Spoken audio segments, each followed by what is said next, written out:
Merry Christmas. Or rather, Merry Christmas in July.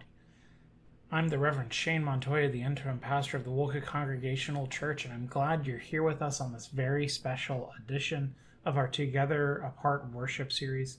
Not only are we celebrating Christmas in July in our sermon, I invite you to take a look down in the video description for a very special worship guide that has some links to some wonderful worship songs, both traditional and contemporary, that you can sing along to, and some prayers, and a special Easter egg in the reading that I hope you click on the link in there to take you to a very special rendition of our reading for today. You might notice that I am not as bedecked as I could be. Unfortunately, everything was so far back in my closet I wasn't able to get it out. In recompense and payment, I will instead provide you here and here with two different pictures of me in, there's some words for them, different Christmas sweaters that I have owned throughout the ages, some of whom you may have seen before. Without further ado, though, let's continue on to the sermon.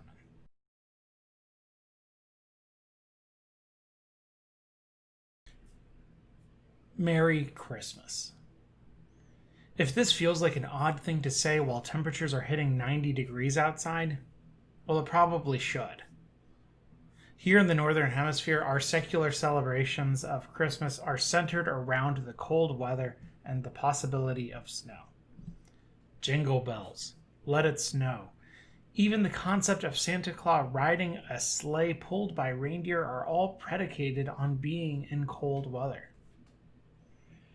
This is especially true for us here in New England, where the chance of snow, a white Christmas, is a real one, although lately it's not often been realized. And this got me thinking about how the proximity of winter and the winter solstice to our Christmas celebration affects how we think about Jesus Christ's presence in the world. Now let me explain.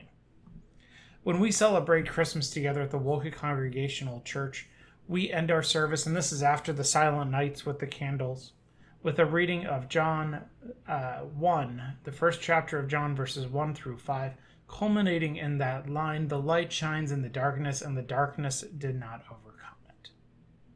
And then we turn all the lights on and we sing "Joy to the World" together.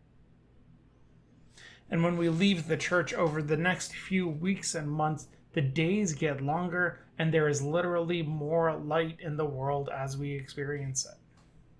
Astronomy itself seems to celebrate with us. Yet this isn't the case for many, possibly most Christians today.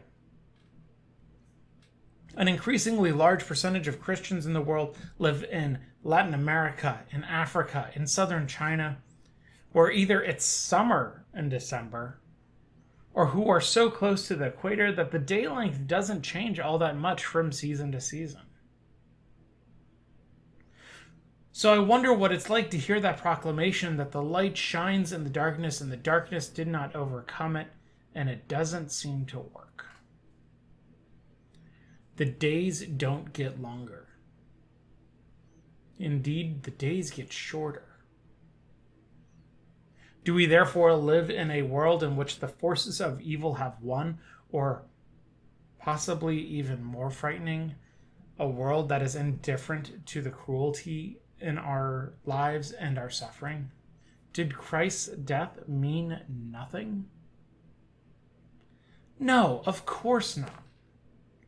As Christians, even though we believe that the heavens declare the glory of God, ascribing the length of days to our celebrations of Christmas is at best hubris. And at worst, it gives to our worship a sense of magic and sorcery, which is not the intention of worship. And I know this might have felt a little bit silly, but I hope what this exercise does for us is to jar us out of our complacency around Christmas and our symbols of Christmas. One of my fears about the Christian faith as we currently practice it, especially in the United States, is that it's a little bit too routine, a little bit too domesticated.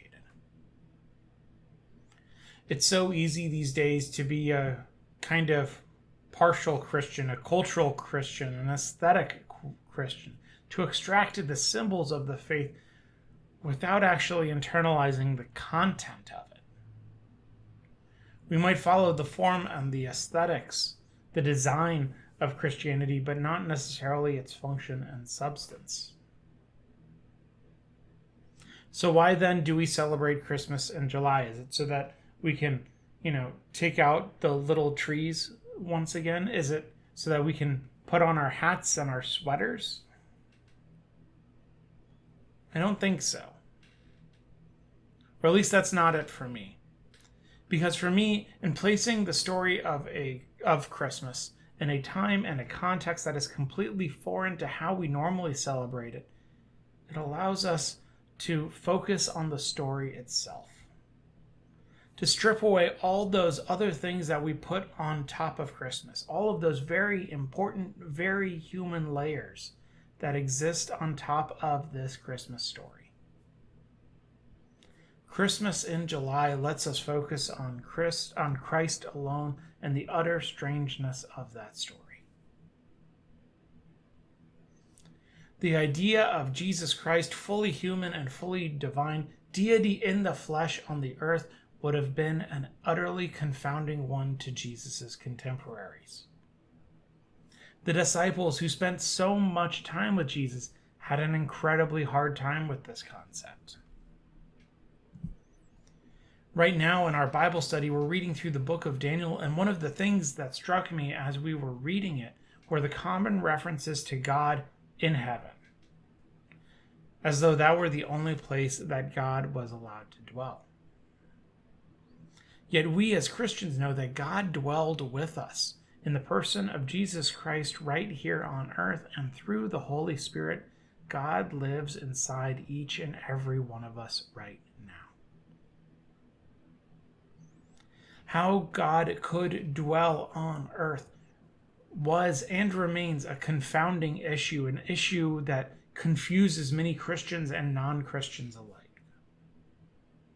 How might God, perfect in majesty, a being of spirit, live in the flesh of the world? Christians have tended to resolve this with complicated creeds about the nature of Christ's existence on earth, but that say much, but often mean little in our hearts. More important is the fact that God so loved us and continues to love us that God was willing to shatter those conventions about our relationship to God in order that we might be drawn closer. God was willing to shatter those conventions to draw closer to us. God was willing to be born not in majesty, but in a manger, to a humble young couple raised by two loving but oh so very human parents who could only do their best. And this includes forgetting him while they are traveling to the big city. Yet the flip side of that is no matter how human Jesus' story is, how much he felt all those things, how much he wept, how much he laughed, how much he joked, Jesus' story is also completely foreign in some ways to our own mortal existences. For in being born, the whole world was made holy by Jesus Christ's presence. He was baptized in the river Jordan, and this rendered, I believe, all water into holy water, for it touched the person of God. All the meals that we have together with friends, we should consider holy activity because they are reflections of the Last Supper. This was part, not all, but a part of the power of God in Jesus Christ, to take things that are normal to us, bathing, eating and drinking, and turn them into sacraments, things that strengthen the faith inside of us, activities which are conduits for the grace of God. But even more remarkable was that when the time was right, Jesus Christ died for us, for sinners, for the unrighteous and the ungodly. That means that no longer would there need to be a system of sacrifices, an accounting system keeping track of our debts and sins with tallies and columns.